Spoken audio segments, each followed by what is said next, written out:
नेताजी अमर रहें, अंबेडकर साहब अमर रहें, डॉक्टर लोहिया अमर रहें।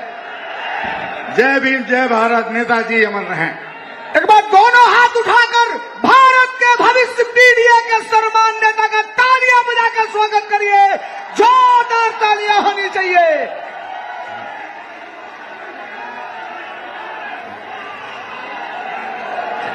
चलिए, बहुत बहुत धन्यवाद। मंच पर हमारे साथ पार्टी के बहुत सम्मानित और संस्थापकों में उपस्थित हमारे साथ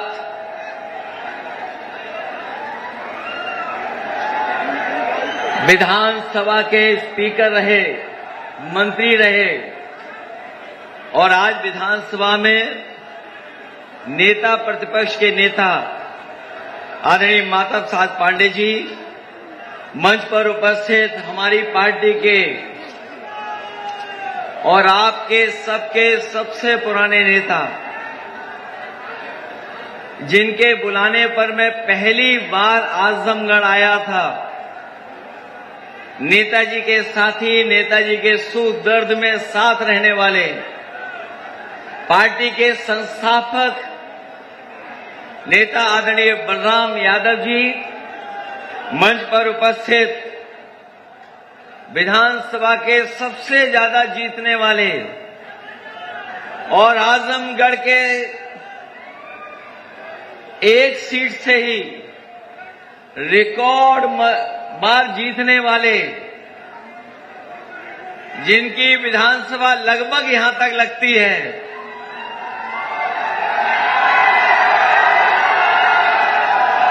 विधायक दुर्गा यादव जी, सांसद धर्मेंद्र यादव जी, सांसद दुर्गा प्रसाद जी, बहुत बुजुर्ग, हमारे हमेशा आशीर्वाद देने वाले और राजनीति को बारीकी से समझने वाले,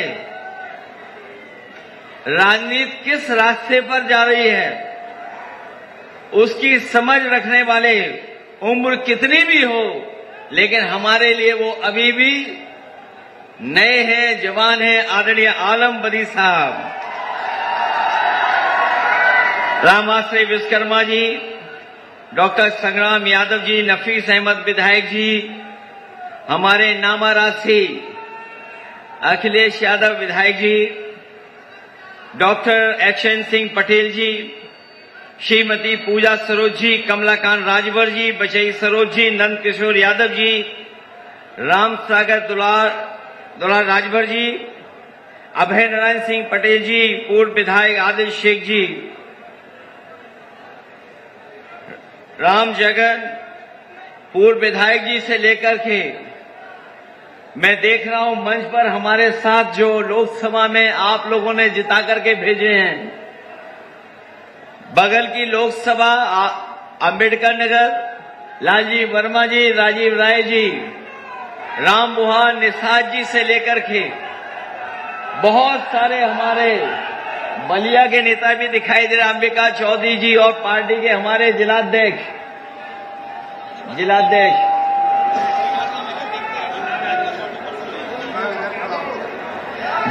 जी से लेकर के आसपास जिले के हमारे सभी सम्मानित नेतागण, नेता विरोधी दल अपर हाउस विधान परिषद लाल बिहारी यादव जी और इस लोकसभा से जिनको आपने जिता करके लोकसभा में भेज दिया, धर्मेंद्र यादव जी, एमएलसी हमारे गुड्डू जमाली जी, दूसरे गुड्डू राकेश यादव जी से लेकर के बहुत सारे हमारे नेता जिनके मैं नाम नहीं ले पा रहा हूं, बहुत बड़ी संख्या में हमारे नेता बैठे हैं जिनका मैं नाम नहीं ले पा रहा हूं, हमारे सभी समाजवादी पार्टी के नेता और इस पार्टी कार्यालय में उपस्थित सभी लोग जो समाजवादी पार्टी के लिए हमेशा समर्पित रहते हैं, ऐसे हमारे सभी आदरणीय बुजुर्ग हमारे सभी नौजवान साथी, किसान भाई, माताएं, बहनें और पत्रकार साथियों, मैं सबसे पहले समाजवादी पार्टी के जिला अध्यक्ष हवलदार यादव जी का धन्यवाद देना चाहता हूं और अपने पूरी पार्टी के नेताओं को कि जब कभी भी सवाल पूछते थे कि आजमगढ़ जो समाजवादियों का घर है, समाजवादी पार्टी का गढ़ है, लेकिन इसमें कोई स्थान नहीं है, कोई घर नहीं है, कोई परमानेंट जगह नहीं है। आज हमें खुशी है इस बात की कि बहुत पार्टी कार्यालय देखे हम लोगों ने, भारतीय जनता पार्टी का कई फ्लोर का पार्टी कार्यालय देखा है, लेकिन जितना शानदार समाजवादी पार्टी का कार्यालय दिखाई दे रहा है, इसके मुकाबले उनका पार्टी कार्यालय कहीं नहीं है। और ये इसलिए भी है, उन्होंने छोटा कार्यालय इसलिए बनवाया क्योंकि उन्हें पता है कि आजमगढ़ से उनका खाता नहीं खुलेगा, इसलिए खाना पूर्ति के लिए कार्यालय बना लिया है। लेकिन हम समाजवादी लोग आप सबका, आजमगढ़ के लोगों का धन्यवाद देते हैं, आभार प्रकट करते हैं और जो स्नेह, जो प्यार, जो सम्मान आजमगढ़ की जनता देती है, हमें लगता है बहुत कम जिलों में वो सम्मान मिल पाता है। और जो नेताजी हमेशा कहते रहे कि आजमगढ़ से हम लोगों का भावनात्मक लगाव है, भावनात्मक रिश्ता है हमारा आपका, वो एक बार नहीं, हमें कई बार देखने का मौका मिला है कि अगर हम लोगों ने कोई फैसला ले लिया पार्टी की तरफ से, आजमगढ़ की जनता ने पूरे सम्मान के साथ स्वीकार किया और राजनीति में समाजवादी पार्टी को आगे बढ़ाने का काम किया। मैं जब सामने एक हमारा कार्यकर्ता साथी जो तस्वीर दिखा रहा है, एक तस्वीर उसके हाथ में है कि माननीय काशीराम और नेताजी एक ही सोफे पर बैठे हैं। सोचो कब की विचारधारा का विलन, दो विचारधारा एक साथ किस समय पर आई थी। और जब मैं अभी हमारे बगल में जो बैठे आदरणीय माता साहब पांडे जी से मैं पूछ रहा था कि राजनीति में कितना समय आपका गुजरा है, तो जब मैंने हिसाब किताब लगाया तो एक सदी का कम से कम 60% हिस्सा उनका राजनीति में गुजर गया। एक सदी का 60वां हिस्सा उनका इसी के साथ समाजवादी आंदोलन के साथ गुजर गया। और जब मैं पीछे मुड़ करके देखता हूं कि कब आजमगढ़ में आया था, कब राजनीति में शुरुआत की थी, तो मैं देखता हूं कि आंखों ही आंखों में एक सदी का चौथा हिस्सा अपने आप निकल गया। एक सदी का चौथा हिस्सा यहां से नेताजी को, समाजवादी पार्टी को आपने न केवल जिताया बल्कि ऐतिहासिक वोटों से भी जिताने का काम किया। राजनीतिक परिस्थितियां बदलती हैं, बनती हैं, राजनीतिक परिस्थितियां बना करती हैं, बिगड़ भी जाती हैं। अगर धर्मेंद्र यादव नहीं जीत पाए, उनका दुख सबको था ही था, लेकिन जब से गुड्डू जमाली भी हम लोगों के साथ आ गए, उसी दिन भारतीय जनता पार्टी ने अपने हथियार डाल लिए थे। याद होगा चुनाव आपको जब शुरू हुआ, न जाने कौन क्या कह रहा था, लेकिन जैसे ही गुड्डू जमाली जी का साथ आया, बीजेपी के लोगों ने अपने आप हथियार डाल लिए। जो लोग कहते हैं कि आजमगढ़ में और आजमगढ़ के लोग किसी दूसरे को नहीं चुन पा रहे हैं। शायद वो जानते नहीं हैं कि आजमगढ़ और समाजवादियों का कितना पुराना गहरा रिश्ता है। न केवल टोपी का, विचारधारा का, बल्कि जो एक्सप्रेसवे बना है, अगर लखनऊ से बाईं तरफ जाओ, जितना समय लगेगा आपको इटावा सैफई पहुंचने में, उतना ही समय लगेगा आपके आजमगढ़ पहुंचने में। अगर आप बाएं जाते हो तो उतनी दूरी पर इटावा मिल जाता है, और दाईं तरफ अगर आप चल देते हो तो आपको आजमगढ़ मिल जाता है। और ये सड़क जोड़ने का काम अगर किसी ने किया तो समाजवादी लोगों ने कर करके दिखाया है।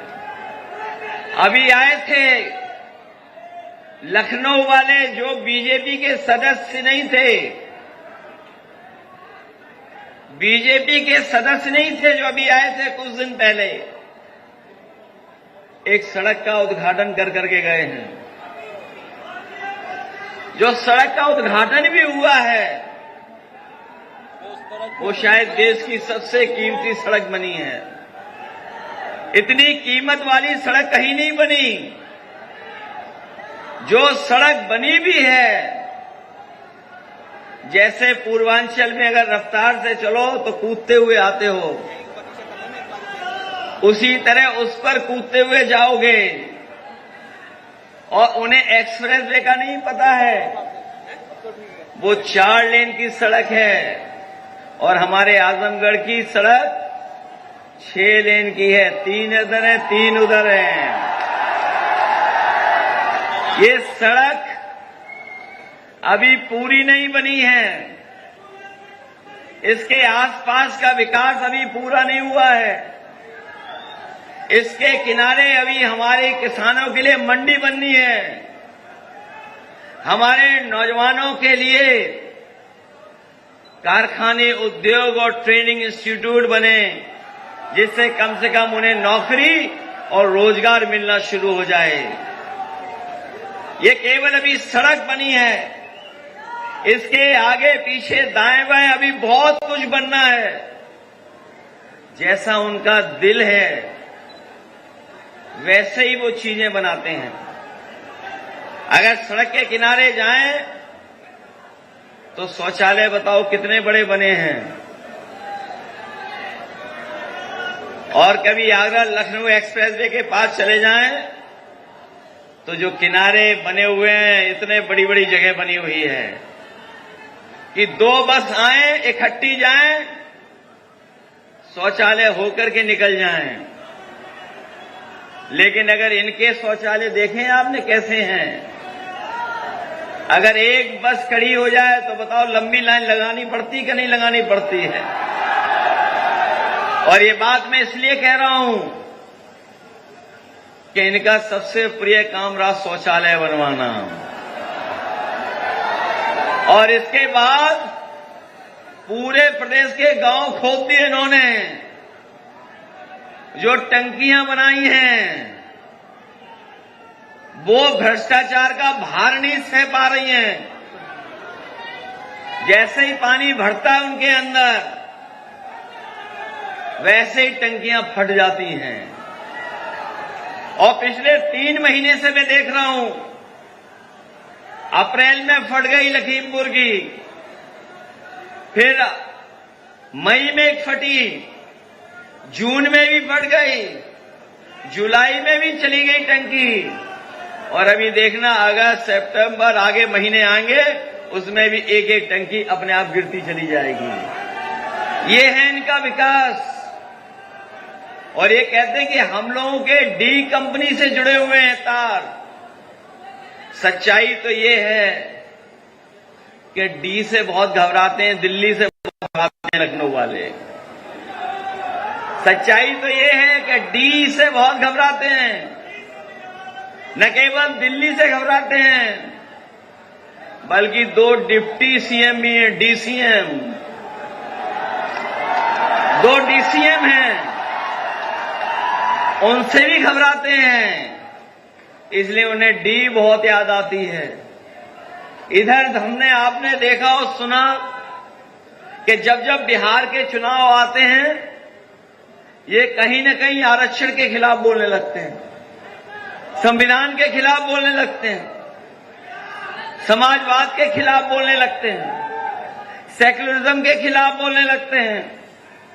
और सच्चाई तो ये है कि ये सीधे सीधे जब आरक्षण के खिलाफ नहीं बोल पाते हैं, इन्हें अपने वोट का डर सुनाई देता है, दिखाई देता है, तो सीधा सीधा आरक्षण के खिलाफ नहीं बोल पाते हैं।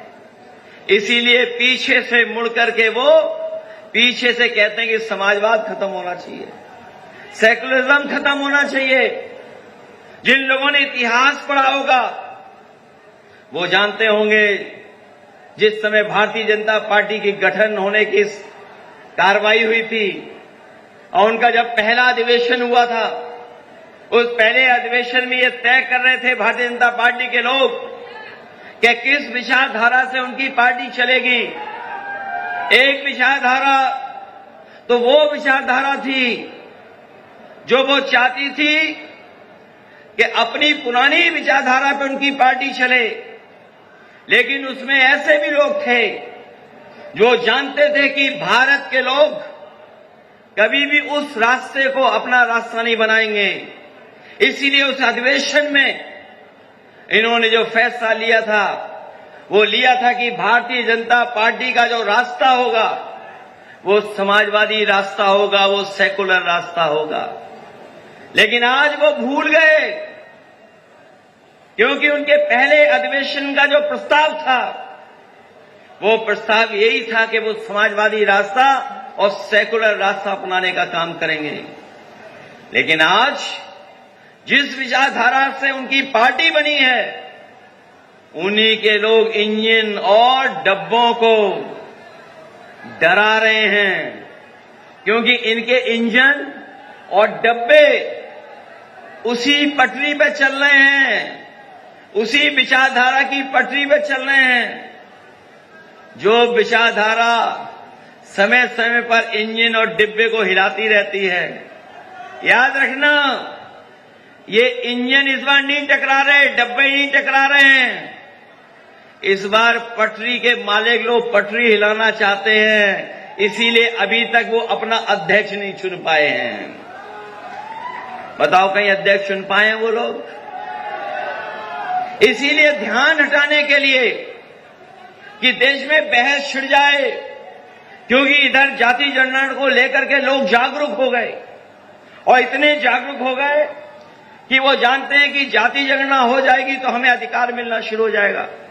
इसीलिए समाजवादी पार्टी ने संकल्प लिया है कि जो सपना बाबा साहब भीमराव अम्बेडकर जी ने देखा, जो सपना डॉक्टर राम मनोहर लोहिया ने देखा, जिस रास्ते पर नेताजी और हमारे आपके तमाम समाजवादी नेता चले कि सामाजिक न्याय का रास्ता हो, सामाजिक न्याय से हमें बदलाव होना है। इसलिए आज के दिन जब हम लोग आजमगढ़ में इस स्थान पर इकट्ठे हुए हैं, एक नई शुरुआत कर रहे हैं, तो हम संकल्प लेकर के जाएं कि आने वाले समय में हम लोग समाजवादी लोग मिलकर के सामाजिक न्याय की स्थापना कर करके अपने पीढ़ी के परिवार के लोगों को सम्मान और हक दिलाने का काम करेंगे।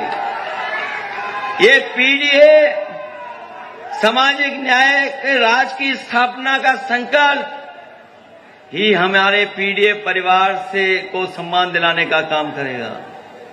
ये पीढ़ी वही है जो कभी बाबा साहब भीमराव अम्बेडकर जी ने संविधान के तहत हक और सम्मान दिलाया जिनको। ये पीढ़ी वही है जिसको हम और आप लोग बहुजन समाज कह करके बुलाते थे। ये पीढ़ी हमारे पीड़ित, दुखी, अपमानित लोगों को एक साथ लाने का नारा है। न पीढ़ी में हमारे सब समाज के लोग एक साथ खड़े होकर के दिखाई दे रहे हैं। इसलिए हम आज कहना चाहते हैं कि हमारे साथी बहुत सारे सुझाव दे रहे थे कि ये जो स्थान बना है, घर है, पार्टी कार्यालय है, इसका नाम क्या हो? बहुत सारे सुझाव आए हैं, लेकिन मैं सोचता हूं मुझे जो समझ में आ रहा है, शायद हमें इस जगह का नाम और इस कार्यालय का नाम पीडीए भवन कर करके रखना चाहिए। ये पीडीए भवन के नाम से जाना जाएगा, क्योंकि पीडीए एकता ही हमें सत्ता दिलाएगी। पीडीए एकता ही हमारे सामाजिक न्याय के राज की स्थापना का रास्ता खोलेगी। जो लोग आज घबराए हुए हैं, उनकी सोचो भाषा क्या हो गई है, उनका व्यवहार बदल गया, उनकी बोली बदल गई। और मैं इस मौके पर आपसे कहना चाहता हूं, सावधान रहना। ये समाज में इनके लोग ऐसे बैठे हुए हैं जो समय समय पर हमें और आपको अपमानित करते हैं। अभी हाल ही में जो हुआ वो हम और आप लोग कभी सोच नहीं सकते, कल्पना नहीं कर सकते हैं। जो लोग विकसित भारत का सपना दिखाते हों, जो लोग ये कहते हों कि दुनिया में हम विश्व गुरु बन जाएंगे, जो लोग हमें आपको झूठे आंकड़े दिखा करके ये कहते हैं कि हमारी अर्थव्यवस्था दुनिया में तीसरे नंबर पर पहुंच गई है, तो सोचो उनके लोग हमारे आपके पीडीए परिवार के लोगों के साथ कैसा व्यवहार कर रहे हैं। शायद ये व्यवहार आज के समय पर कोई स्वीकार नहीं कर सकता है। और सच्चाई तो ये है कि कथा के कार्यक्रम में दो गरीब लोग एक दूसरे के बीच में आए थे, क्योंकि गरीब परिवार अगर कथा कराना चाहता है तो आजकल के बड़े बड़े कथावाचक लोग हैं, वो तो उनका बजट भी बहुत बड़ा होता है, कोई स्वीकार नहीं कर सकता है। न जाने कितना बजट होता है उनका, इसलिए वो गरीब परिवार एक गरीब कथावाचक को बुला रहे थे। लेकिन उनके साथ व्यवहार क्या हुआ है, और ये ऐसा व्यवहार हुआ है जो हम लोग कभी भूल नहीं सकते। इसीलिए समय समय पर हम लोग जगाते हैं आप लोगों को और समझाते हैं कि ये भारतीय जनता पार्टी के लोग संविधान से नहीं चलना चाहते हैं, इनका रास्ता कोई और है। वो रास्ता है जो कभी कोई एक मनु महाराज आए थे जिन्होंने गड़बड़ किया था, उसी रास्ते पे चलना चाहते हैं।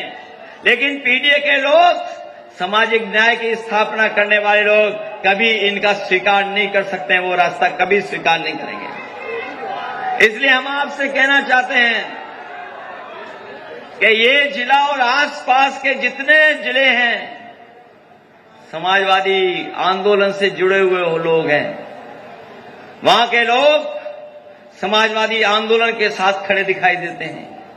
अगर आजमगढ़ ने 10 में से 10 विधानसभा जिताई, तो गाजीपुर में भी हम लोग 10 में 10 वो 5 की 5 सीटें जीते। बगल के अंबेडकर नगर में भी हम लोग 5 की 5 सीटें जीते। और जब लोकसभा का चुनाव आया, जो आंदोलन तैयार हुआ, जो समीकरण बना, जो इंडिया गठबंधन का कार्यक्रम शुरू हुआ, इंडिया गठबंधन जुड़ा और पीडीए की आवाज उसमें जुड़ गई, तो सोचिए कितनी सीटें हम लोग जीते हैं। अभी तक की सबसे ज्यादा लोकसभा की सीटें समाजवादी पार्टी हम लोग मिलकर के जीत गए। ये इंडिया गठबंधन की ताकत, पीडीए की रणनीति ने मिलकर के हमें उत्तर प्रदेश में दोनों दलों को नंबर 1 पर पहुंचा दिया।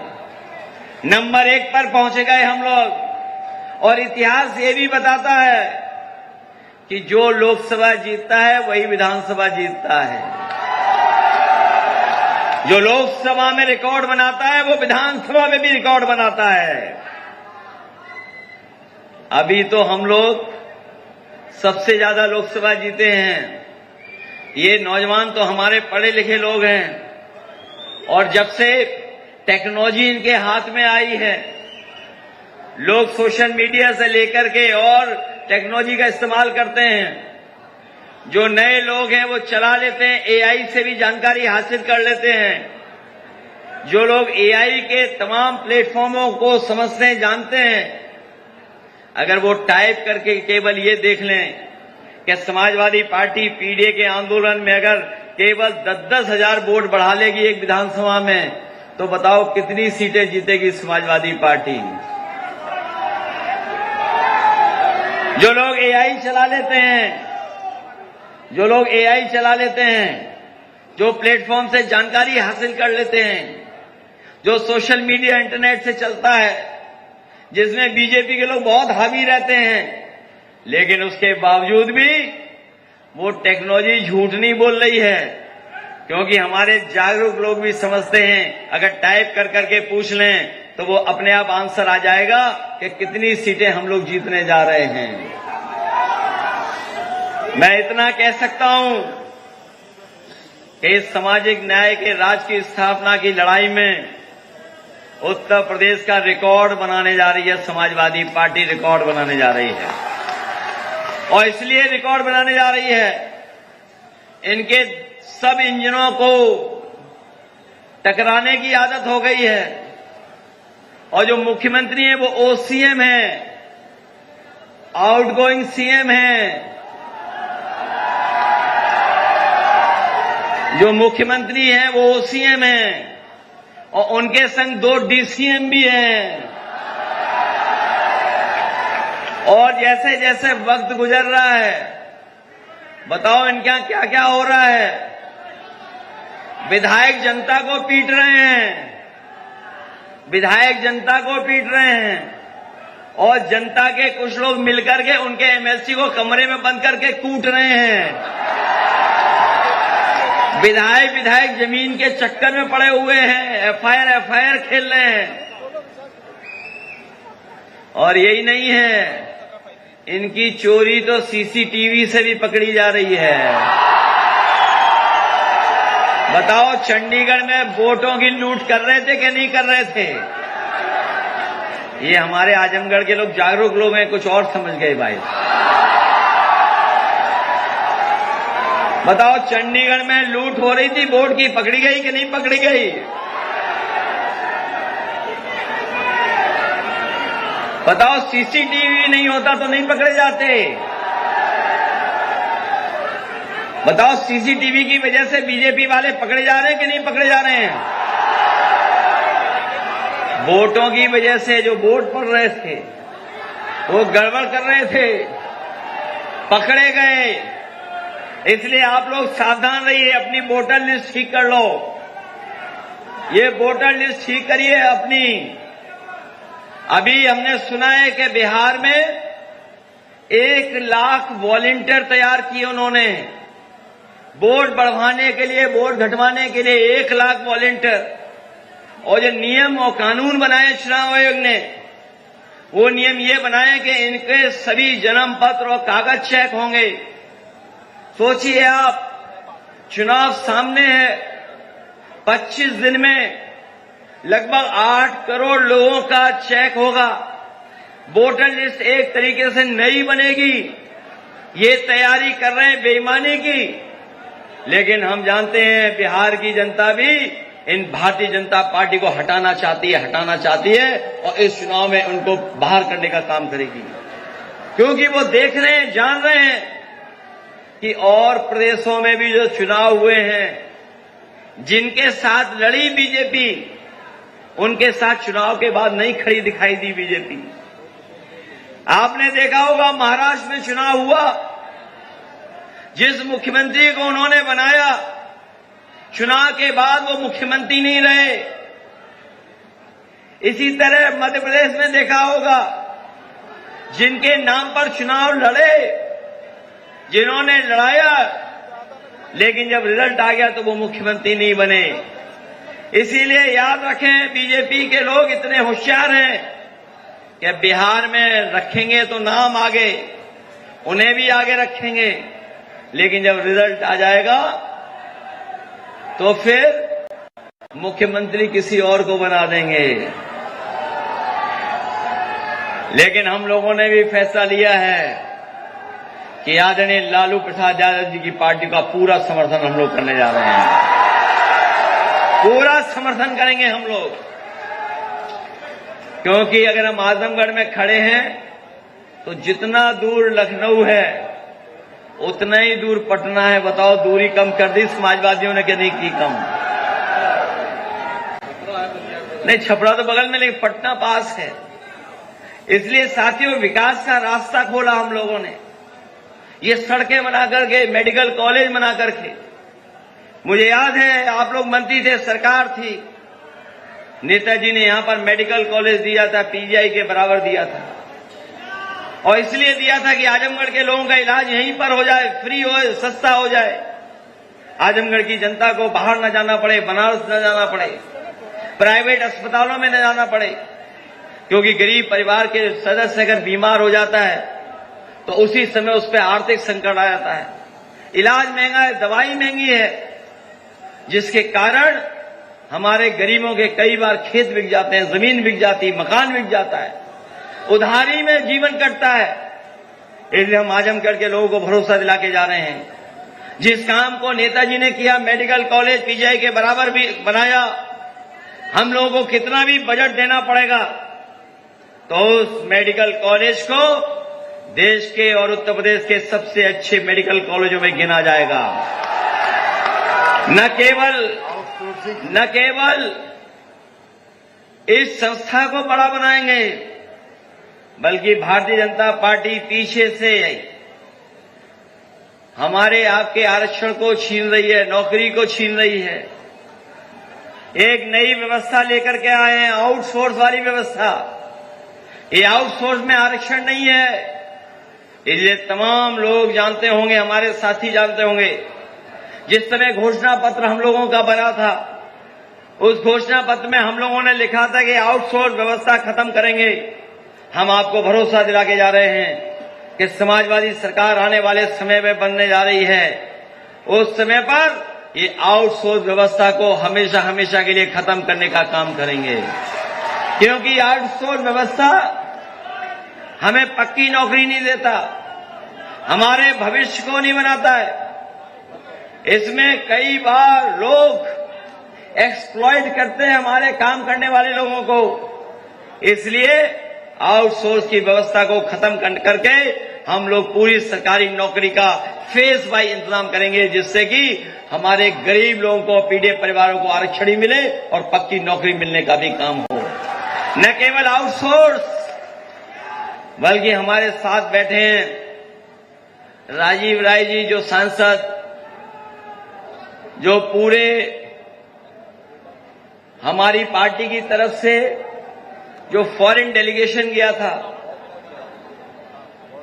पहलगांव के बाद, जो पहलगांव में घटना हुई उसके बाद जो डेलीगेशन गया था दुनिया में, हमारे राजीव राय जी समाजवादी पार्टी की तरफ से सदस्य बनकर के गए थे। कई देशों में होकर के आए हैं वो। वहां के जो सबसे मुख्य लीडर्स होते हैं, जो प्रोटोकॉल के हिसाब से जो बराबर के लोग उनसे बातचीत करके आए, भारत का पक्ष रख करके आए हैं। लेकिन एक बात हम लोग महसूस करते हैं कि हमारी सीमाएं तभी सुरक्षित होंगी जब अग्निवीर व्यवस्था खत्म हो जाएगी और पक्की नौकरी मिलेगी। क्योंकि सीमा पर सुरक्षा होना, अभी हाल ही में हम लोगों ने देखा लड़ाई करने का तरीका बदल गया। यहां पर जितने बैठे लोग हैं, खड़े लोग हैं, वो जानते होंगे कि लड़ाई जो हो रही है वो अलग तरह से हो रही है। उसमें बदलाव हो गया है, नई नई चीजें आ गई हैं। हमारे बीजेपी के लोग तो ड्रोन दीदी बना रहे हैं, ड्रोन दीदी बनेंगी। लेकिन दुनिया में जो ताकतवर देश हैं, उन्होंने अपनी फौज को ड्रोन के माध्यम से मजबूत बनाने का काम किया है। ये हमें आपको ड्रोन दीदी बना रहे हैं, खेतों को नपा रहे हैं। हम आपको भरोसा दिलाते हैं, समाजवादी लोग आएंगे तो अपनी फौज को मजबूत बनाने के लिए ट्रेनिंग के साथ साथ टेक्नोलॉजी, और टेक्नोलॉजी के साथ साथ अग्नि व्यवस्था हमेशा के लिए खत्म होगी, जिससे हमारे नौजवानों को पक्की नौकरी मिले। न केवल ये, बल्कि ये जो सड़क बनी है, अभी हमारे किसानों को लाभ नहीं पहुंच पा रहा है। अभी हमारे गाजीपुर के किसान भाई होंगे जो सब्जियां पैदा करते हैं, बड़े पैमाने पर गोभी पैदा होती है, और बहुत फसलें, सब्जियां पैदा कर लेते हैं। उन्हें बाजार पहुंचने में समय लगता है। आजमगढ़ के भी किसानों को मंडी की सुविधा वो नहीं मिल पाई जो मिलनी चाहिए। हम आपको भरोसा दिलाते हैं, एक्सप्रेस वे तो बन गया है। इसके अगले चरण का विकास हम लोग आने वाले समय में जब सरकार बनेगी 2027 में, सबसे प्राथमिकता पे हमारा किसान, गरीब और गांव में रहने वाले लोगों की प्राथमिकता से विकास कराने का काम करेंगे। ये तो आय दोगुनी कर रहे थे, ये किसानों की आय दोगुनी कर रहे थे। हमारे किसान भाई जानते होंगे, इन्हें नकली बोरी मिल गई, खाद नकली मिल गई। कुछ जिलों में तो नकली खाद में प्रधानमंत्री जी की फोटो आ गई। बोरी की चोरी तो पहले ही चल रही थी, लेकिन बताओ महंगाई बढ़ते बढ़ते हमारे किसानों की आर्थिक स्थिति खराब हो रही है, बर्बाद हो गए। जहां खेत और खेती करने के हमारे लगातार जमीन कम होती चली जा रही है, वहीं सरकार की गलत नीतियों के कारण हमारे गरीब और किसानों के सामने संकट आ रहा है। इन्होंने जो अर्थव्यवस्था का रास्ता अपनाया है, जो आर्थिक तरक्की का रास्ता अपनाया है, ये रास्ता वो है जो हमें खुशहाली की तरफ नहीं ले जा पा रहा है। ये चीन पर निर्भर हो गए हैं। ये जितना सामान है सब चीन से आ रहा है। लोग जो कहते थे कि हम स्वदेशी अपनाएंगे, उन्हीं लोगों ने सबसे ज्यादा विदेशी बना दिया। जो लोग कहते थे स्वदेशी अपनाएंगे, उन्हीं ने हमें और आपको विदेशी सामान खरीदने के लिए मजबूर कर दिया। विदेशी सामान आ रहा है बाजार में, और अब तो ये भी हो रहा है कि गांव-गांव में लोग बैठे हैं, मोबाइल से ही ऑर्डर कर देते हैं कौन सा सामान चाहिए।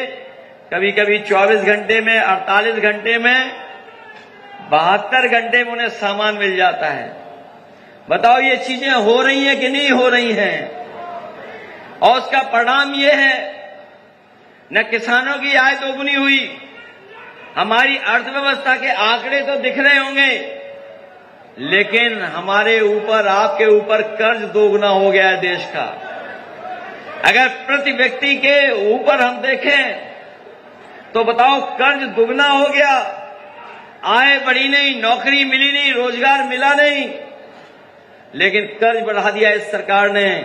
और जब कर्ज बढ़ता है तो याद रखना, हमारी आर्थिक नीतियों को भी वही देश अपने हिसाब से बनवाते हैं जो देश हमें कर्ज दिया करते हैं। इसीलिए हमारा देश भारतीय जनता पार्टी की नीतियों की वजह से कमजोर होता जा रहा है। आंकड़ों में तो दिखाई दे रहा है, लेकिन सच्चाई और जमीन पर नहीं दिखाई दे रहा है। इसलिए हम आप सबसे अपील करना चाहते हैं, जो विकास का रास्ता समाजवादियों ने अपनाया, यही खुशहाली का रास्ता है, यही विकास का रास्ता है, यही सामाजिक न्याय के राज की स्थापना के लिए रास्ता खोलता है, यही पीडीए की एकता को और मजबूत करेगा। इसलिए हमारी आप सबसे अपील है कि जो समाजवादी आंदोलन बाबा साहब भीमराव अम्बेडकर जी ने दिया, लोहिया जी ने दिया, नेताजी ने दिया, और हम सब लोग उस आंदोलन के साथ चल रहे हैं। मंच वाले तो चल ही रहे हैं, आप सब लोग चल रहे हो। हमें पूरा भरोसा है कि 27 में भी इसी तरह का परिणाम आजमगढ़ से आएगा कि 10 में से 10 सीटें समाजवादी पार्टी जीत करके जाएगी। वोट बढ़ा दोगे कि नहीं?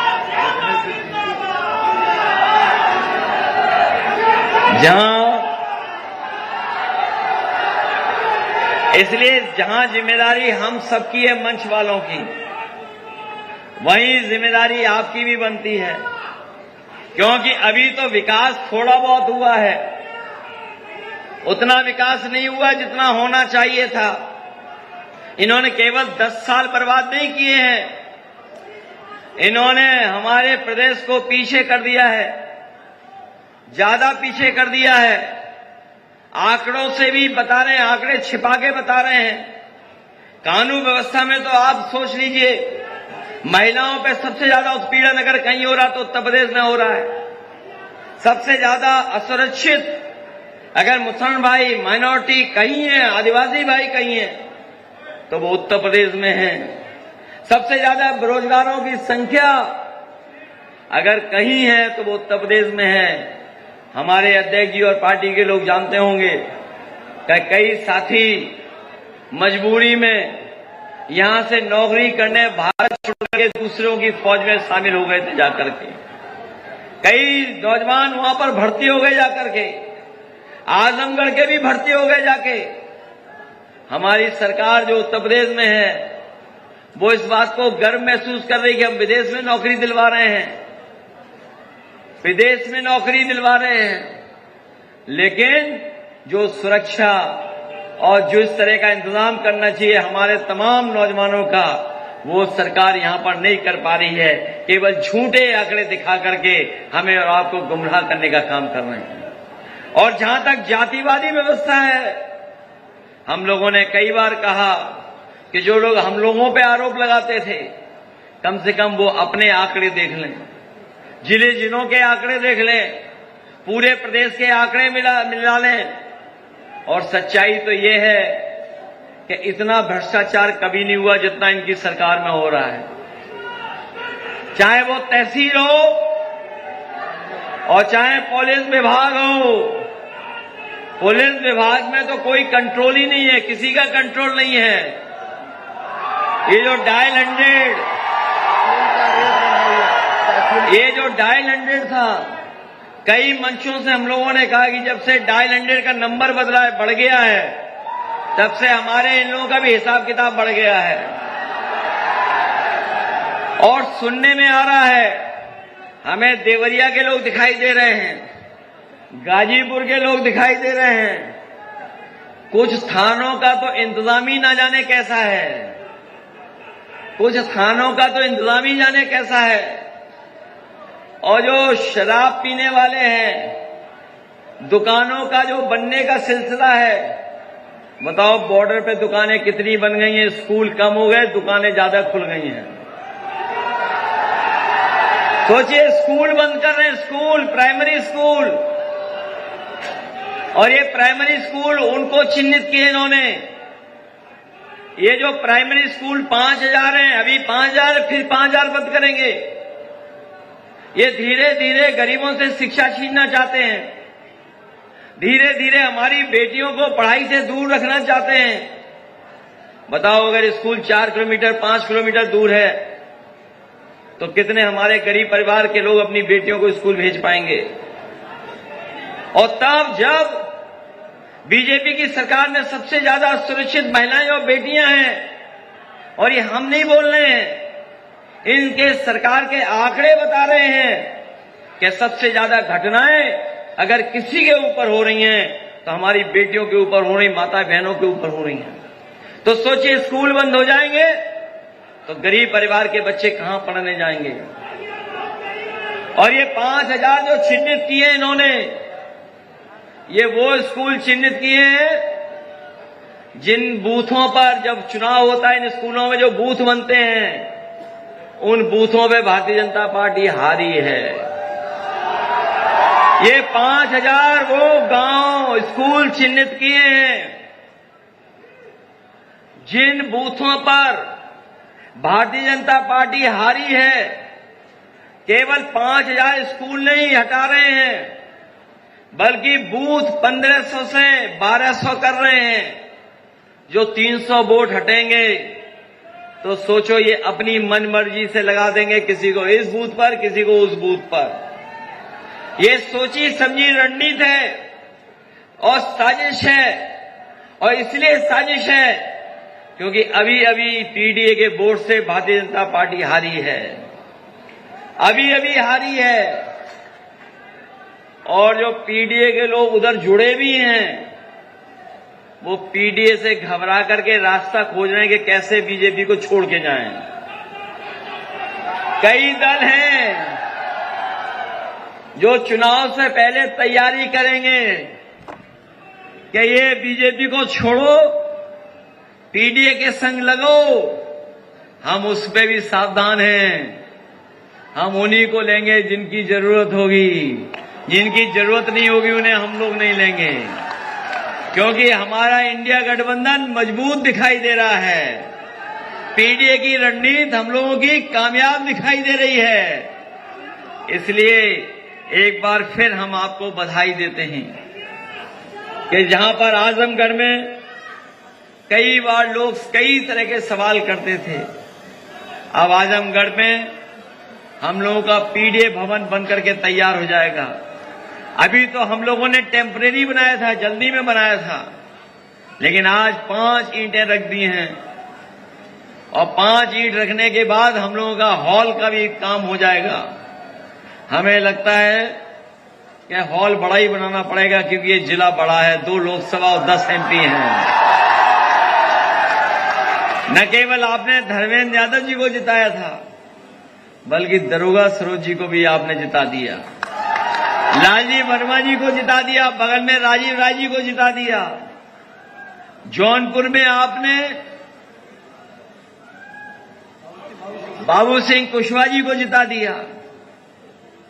और सोचिए जो राम बुहाल जी बैठे हैं, ये पीडीए की हवा ऐसी चली, देवरिया से सुल्तानपुर लड़ने चले गए।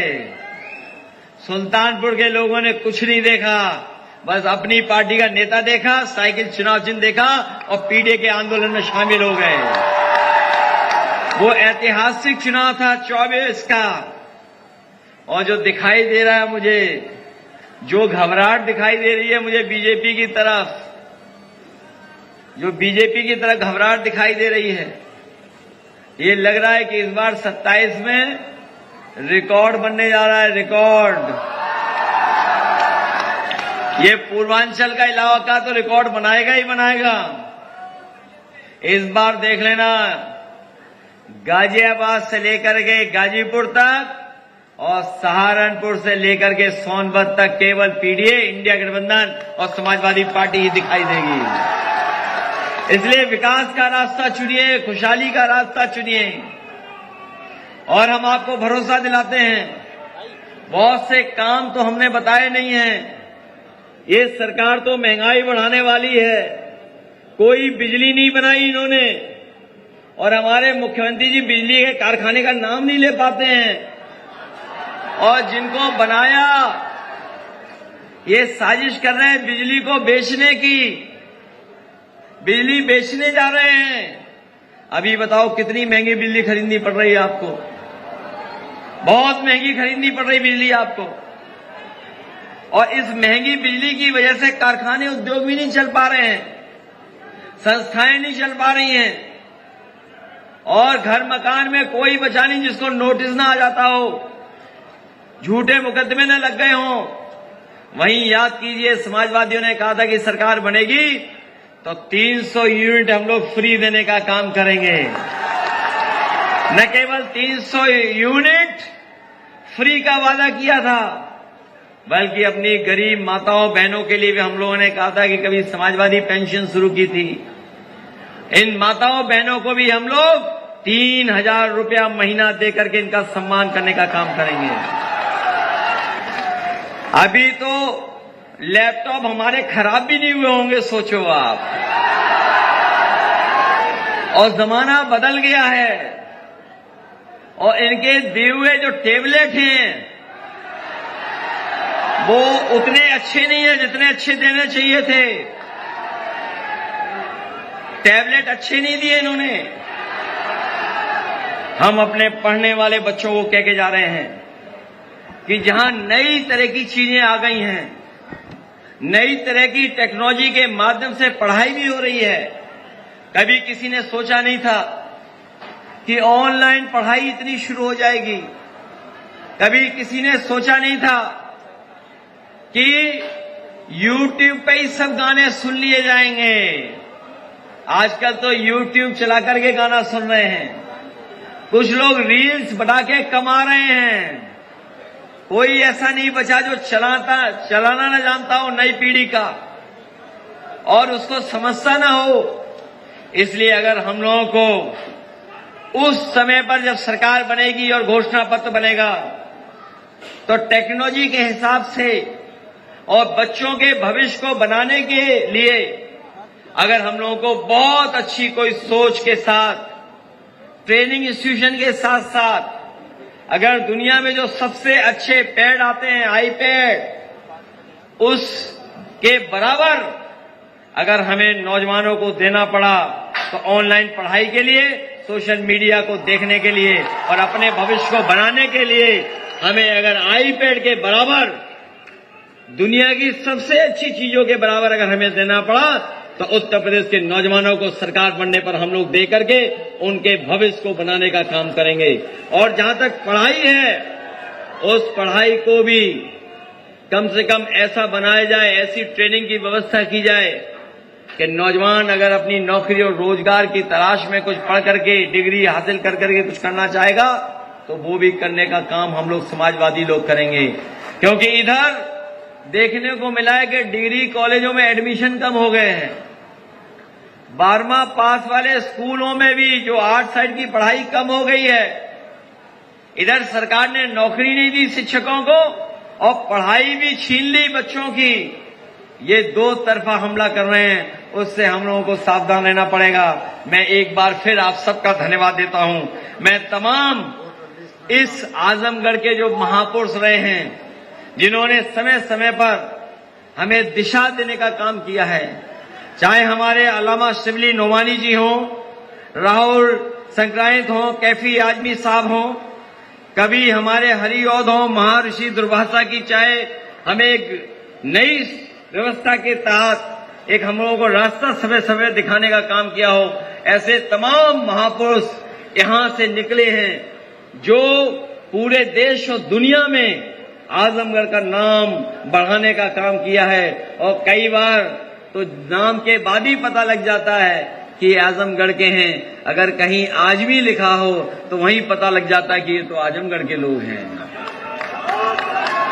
इसलिए आजमगढ़ का इतिहास और आजमगढ़ की संस्कृति को और आजमगढ़ की राजनीतिक सोच को शायद वो दिल्ली के डर वाले डी कंपनी वाले समझ नहीं पा रहे हैं। जिन्हें दिल्ली से डर लगता हो, जिन्हें अपने 2 डीसीएम से डर लगता हो, वही लोग हैं जो डी कंपनी के साथ मिलकर के अपनी सरकार चलाना चाहते हैं। हम समाजवादी लोग वो हैं जो सबको साथ लेकर के खुशहाली के रास्ते पे ले जाना चाहते हैं। हम बधाई देते हैं अपने समाजवादी नेताओं को, कार्यकर्ताओं को, जिन्होंने आज इस कार्यक्रम में आकर के सफल बनाने का काम किया।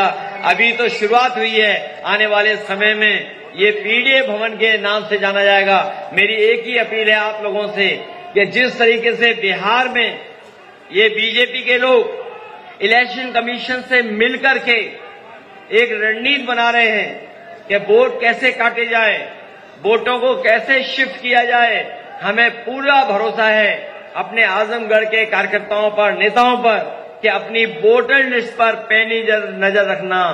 वोटर लिस्ट अगर आपकी ठीक होगी तभी जाकर के आप वोट डाल पाओगे, तभी आप पीडीए सरकार बना पाओगे। हमें उम्मीद है कि आने वाले समय में 2027 में आपके उत्तर प्रदेश में पीडीए सरकार बनकर के पीडीए के लोगों की मदद करने का काम करेंगे।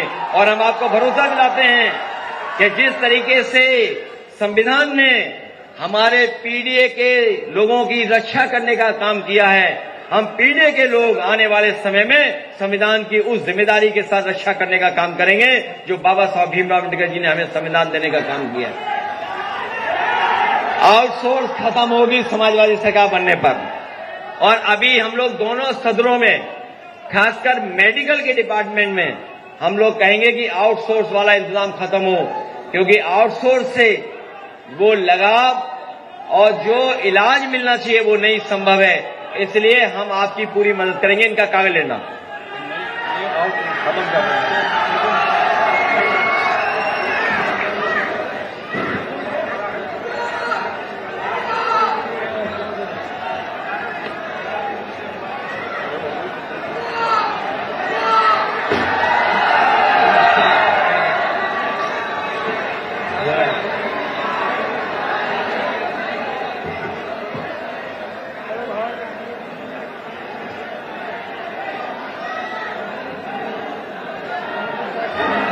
कागज कहाँ है? कागज ले लिए? कागज ले? कागज विधायक जी नमस्कार।